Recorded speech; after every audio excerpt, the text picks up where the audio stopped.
ఏంటి రాకేష్ అసలు సలార్‌లో చూస్తారైతే నేను ఎక్స్‌పెక్ట్ చేయలే. ఆ గెటప్ గాని, అది గాని సలార్‌లో మన వాళ్ళు ఉన్నారు అంటే సంథింగ్ అంటే. ఇక్కడ సినిమాలు చేస్తున్నామంటే ఫైన్. యాహ్! ఒకటి Kannada director in pan India. ఎలా జరిగింది అసలు? How did it happen? యాక్చువల్‌గా ఏంటంటే నేను మామూలు రెగ్యులర్ మూవీస్ ఆడిషన్స్‌కి వెళ్ళడం, క్యారెక్టర్స్ వస్తే చేయడం ఇది చేస్తూ ఉన్నా. మధ్యలో ఆల్ ఆఫ్ ఎ సడెన్ నాకు ఒకసారి ఏదో ట్రావెల్‌లో ఉన్నప్పుడు నాకు కాల్ వచ్చింది. ఇలాగా సలార్ సినిమా ఆఫీస్ నుంచి రేపటి నుంచి షూటింగ్ ఉంటుంది ఫ్రీయా అని. సలార్ సినిమా అంటే అంతకుముందు నాకు ఒక రోలు హ్యాకర్ రోల్ దాని గురించి డిస్కషన్ అయింది. ఆడిషన్ అది తీసుకుంటాం ఒకసారి రమ్మన్నారు. అసిస్టెంట్ డైరెక్టర్ ఒక అతను పిలిచి ఆడిషన్ తీసుకోవడం హుంబాలా నుంచి అంటే ఈ సినిమా ప్రొడక్షన్ హౌస్ నుంచి సలార్ నుంచి. నేను అనుకున్నా ఓకే ఫైన్ అది ఏదో ఉంటుంది, ఏదో సమ్వేర్ ఉంటుంది అని ఒక ఐడియా ఉండింది. సరే మామూలు ఉన్నా. తర్వాత రోజు ఫోన్ చేసి ఇలాగ మురళి అని ఒక అసిస్టెంట్ డైరెక్టర్ ఫోన్ చేసి తర్వాత కోడేటర్ ప్రకాష్ అని వీళ్ళు మాట్లాడి ఇలాగా ఒక రోల్ ఉంది, అది కొంచెం లెంగ్తీ రోలు, వీళ్ళని పక్కన హెంచ్మెన్ టైపు కొంచెం సర్కాస్టిక్గా ఉంటాయి అది ఇదని. మనకేంటి లోపల ఓకే ఇలా ఉంటుంది క్యారెక్టర్ ఏదో ఊహించుకుంటాం. అక్కడ భయం ఉంటుంది కదా, లైక్ ఎలాగా ఇది నిజమేనా కాదా అని.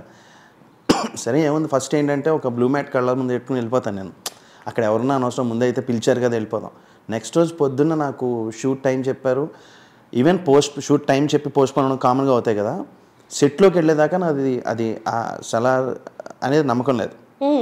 ఏదో నన్ను ఎవరో పిలిచుంటాడు సరదాగా, మేబీ బ్యాక్గ్రౌండ్ ఎక్కడ కూర్చోబెడదు, 1 డే చేసి ఇంకా బ్యాక్గ్రౌండ్ కదా వెనక్కి వచ్చేద్దాం, ఇంకా ఏదో ఊహించుకుని వెళ్తున్నా, మనం థియరీ రాసుకుని అనుకున్నాను నేను ఫస్ట్.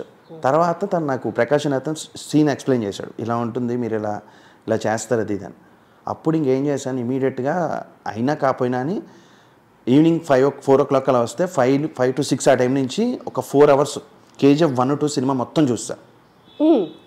అంటే ఎందుకు చూసానంటే ఆయన దాంట్లో ఒకవేళ ఈ టైప్ ఆఫ్ క్యారెక్టర్కి ఎక్స్ప్రెషన్స్ ఎలా ఎక్స్పెక్ట్ చేస్తారు, హెవీ ఉండాలా, డ్రామా ఎక్కువ ఉండాలా, అంటే నేను అంత సీనియర్ యాక్టర్ కాదు కదా, మెచ్యూరిటీ ఎలా క్యారీ అవుతుంది అని మొత్తం అంతా సినిమాలు అంతా చూసి ఓకే ఇక్కడ ఇలా పెట్టారు.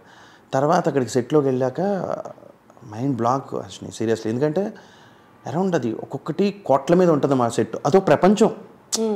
మేము RFCలో అది ఒక ప్రపంచం. అంటే అక్కడ చూస్తే RFCలో మనకు తెలిసినంత వరకు RFCయే ఒక వండరు, తర్వాత బాహుబలి అదొక యాడెడ్ అడ్వాంటేజ్. సలార్ అనేది it's like next level, almost like Baahubali రేంజ్లో సెట్స్ అన్నీ అక్కడ అన్నీ అవైలబుల్ ఉన్నాయి. సినిమాలు చూసిన సెట్స్ మ్యాక్సిమం కొన్ని అక్కడ చేసినవి. మా సెట్ చాలా పెద్దది, అరౌండ్ ఒక 3-4 acres ఉంటుందేమో మొత్తం. అంత చూస్తే మూవీ నీకు ఒక ఐడియా ఉంటుంది.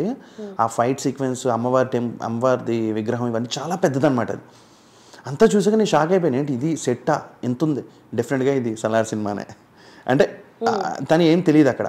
తర్వాత వచ్చాక నేనేంటి ఆల్మోస్ట్ నందనం సంథింగ్ పృథ్వీరాజ్ గారి ఫస్ట్ ఫిల్మ్, అప్పటి నుంచి నేను ఆయన మూవీస్ మామూలుగా అన్ని లాంగ్వేజ్ చూస్తాం కదా, సెట్లోకి వచ్చేప్పటికి ఫస్ట్ పృథ్వీరాజ్ గారు వచ్చారు. ఆయన్ని చూసినంటే ఏంటి ఇది నిజమేనా, ఈయనేనా ఆ రావణ్ సినిమాలో చేసి ఇన్ని సినిమాలు చూస్తాం కదా, ఈయనేనా. ఫస్ట్ సీను నాకు డైలాగ్ సీన్ పేపర్ ఇచ్చినంటే ఆయన మీద అరుస్తాను నేను. ప్రశాంత్ సార్ వచ్చారు. ప్రశాంత్ సార్ ఫస్ట్ టైం ఆయన చూసి చెప్పండి, నేను మామూలుగా ఇంకా కొంచెం ఉంటుంది యాటిట్యూడ్, అది భయం వేసి అలా అనుకున్నా, అంటే ఇది ఇలా చేయమ్మా అలా చెప్తారేమో. ఆయన వచ్చాను, కూర్చున్నాను, రాకేష్ హాయ్, ఇది యాక్చువల్గా సీన్ అని ఆయన చెప్తున్నారు యాక్చువల్గా నీల్ గారు. నేను అలా చూశాను ఆయన కేసు చూసి. తర్వాత నాకు ఒకటి అర్థమైంది, ఇక్కడ మనం ఎక్స్పెరిమెంట్లు చేయకూడదు సార్, నేను ఇలా చేయనా సార్, ఇది చెప్తే మేబీ వాళ్ళు యాక్సెప్ట్ చేయకపోవచ్చు అనేసి సీన్ పేపర్ చూస్తున్నాను. సరే ఇది సార్ అంటే చూసుకున్నాను. సరే శాండీ అని రైటర్ అనమాట, అన్న కొంచెం సపోర్ట్ చేసేవారు. రాకేష్ ఇలా ఎక్స్పెక్ట్ చేస్తున్నారు, ఇలా చేయని. సీన్ చేశాక అది షార్ట్ ఓకే అయిపోయింది.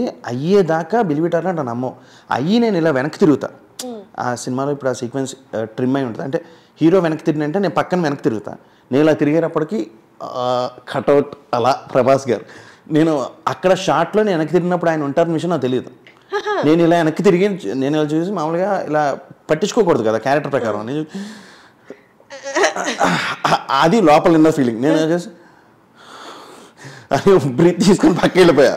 తర్వాత ఈయనేంటి ఇక్కడ ఆ కట్అవుట్ అది చూసి ఏంటిది ప్రభాస్ గారు ఏంటి ఇలా, మనం అనుకుంటాం కదా ప్రభాస్ గారు అంటే ఇప్పుడు పాన్ ఇండియా స్టారు, ఇంకొక రేంజ్లో ఏముండదు, చాలా క్యాజువల్గా డలింగ్ వచ్చారు అందరూ అని టైప్లో ఉంటారు ఆయన.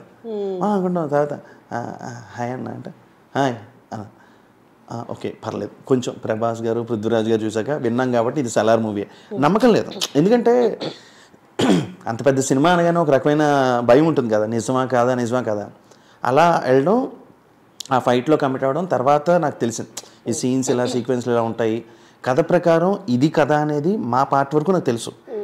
అయితే పొరపాటున ఏంటంటే గోదావరి జిల్లా కదా, నోడుదలు ఎక్కువ, ఎక్కడైనా అనేస్తానేమో పొరపాటున చాలా కంట్రోల్గా భయపడుతూ ఉండేవాడిని. ఎక్కడ మాట్లాడడానికి లేదు, ఎవరితో చెప్పడానికి లేదు. చెప్తే పొరపాటున ఎవరైనా మాట్లాడినా ఫస్ట్ అడిగేది ఏంటి, చాలా మూవీ చేస్తున్నావు, కేజీఎఫ్తో లింక్ ఉందా, ఏంటి స్టోరీ ఏంటి, నీకైనా ఐడియా ఉందా, ఎవరు గెస్ట్ అపియరెన్స్గా ఎవరున్నారు, కేజీఎఫ్ ఎక్కడ కనెక్ట్ అవుద్ది, ఈశ్వర్రావు గారు మదర్ కదా, సేమ్ క్యారెక్టర్, అందరూ ఇదే క్వశ్చన్స్. 200% నాకు తెలియదు. అది నాకు సినిమా చేస్తున్నప్పుడు ఏమీ తెలియదు, ఎందుకంటే నేనే ఒక బ్లాంక్ మైండ్తో వెళ్ళేవాడిని. అక్కడికి వెళ్ళామా, చేసామా, వచ్చామా. ఎందుకంటే అది మైండ్లో మనం పెట్టుకున్న, నువ్వు నమ్మవు 1.5 year అయింది షూట్ అయ్యి. నాకు నేను చూసుకునేదాకా, డబ్బింగ్లో చెప్పేదాకా చాలా వరకు నేను చేసిన సీక్వెన్స్లో గుర్తులేవు. ఎందుకంటే మనం ఇప్పుడు మన ఐ డ్రీమ్ వీడియోస్లో చూసినట్టు ఒకసారి మానిటర్లో చూసుకుని ఇంకోటి చేద్దామా అంత సీన్ ఉండదుగా మనకి. అండ్ లైక్ వాళ్ళకి తెలుసు, వాళ్ళకి ఒక క్లారిటీ ఉంటుంది. ఇంకొకటి ఏంటంటే ఎస్పెషల్లీ ప్రశాంత్ గారి దగ్గర ఉన్నది ఏంటంటే మ్యూజిక్ తెలుసు ఆయనకి, ఎక్కడ ఆర్ఆర్ వస్తుందో తెలుసు. ఆయనకు ఒక టెంపో, ఈ టెంపోలో చెప్పాలి, ఆయన యాక్ట్ చేసి చూపిస్తారు.